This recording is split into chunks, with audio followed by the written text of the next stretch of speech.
सभी मित्रों को मेरा प्रणाम। आज के इस सत्र में आप सभी का हार्दिक अभिनंदन है। मित्रों, आज महामाई महारानी के नवरात्रे आरंभ हुए हैं।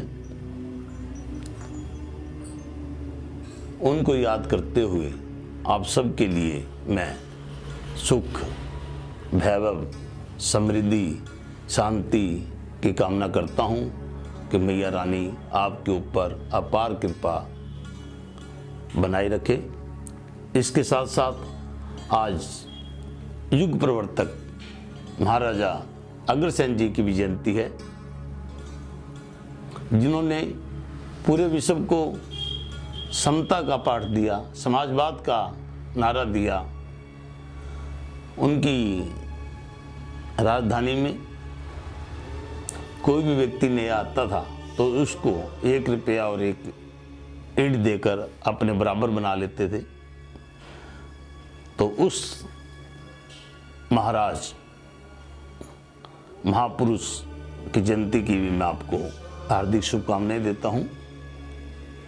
मित्रों, आज हम माँ की ममता पर बात करेंगे कि माँ का हृदय अपने बच्चों के लिए,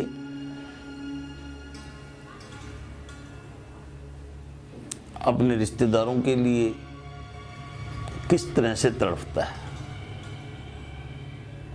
माँ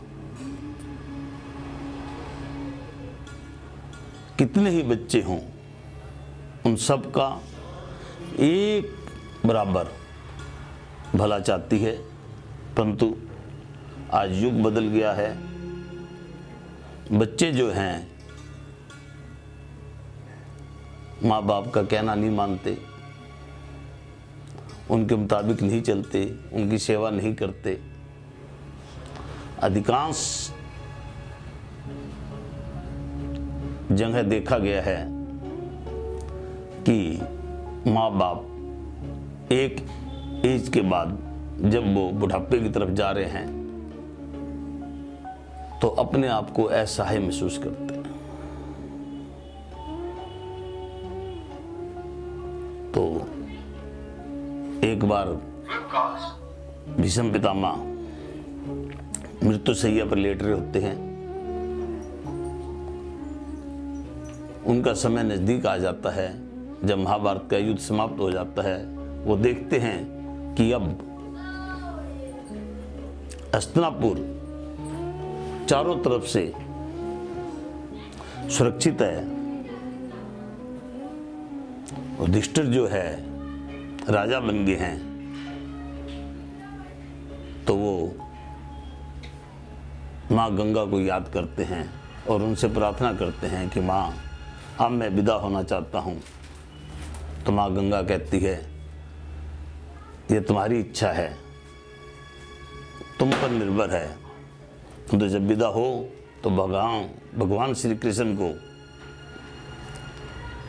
अपने सामने रखना, उनकी आंखों ही आंखों में अपना शरीर छोड़ देना। भीष्म पितामह कहता है, जैसी माँ आपकी आज्ञा।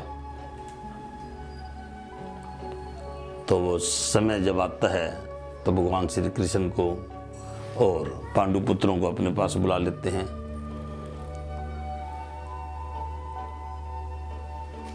भीष्म पितामह भगवान श्री कृष्ण को देखते हुए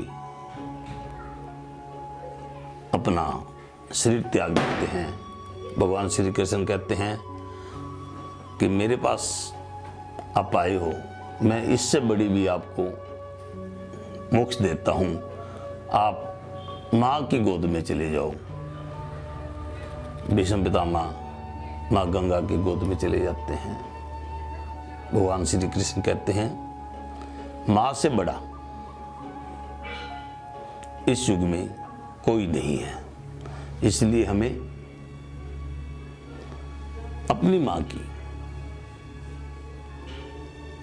दिल खोलकर निस्वार्थ भाव से सेवा करनी चाहिए और समाज में अन्य जो हैं असहाय, उनकी भी निस्वार्थ भाव से सेवा करनी चाहिए।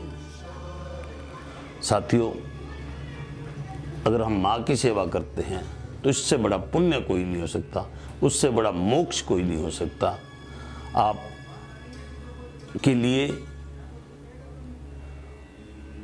माँ से बड़ा इस संसार में कुछ भी नहीं है। तो इसलिए मेरा सभी मित्रों से अनुरोध है कि अपने माँ बाप को याद करके, माँ बाप की सेवा कर कर, उनका आशीर्वाद लेकर प्रतिदिन अपने काम काज करें। इन्हीं शब्दों के साथ मैं आपको नमन करता हूँ और अपनी वाणी को यहीं विराम देता हूँ। हरि ओम तत्सत।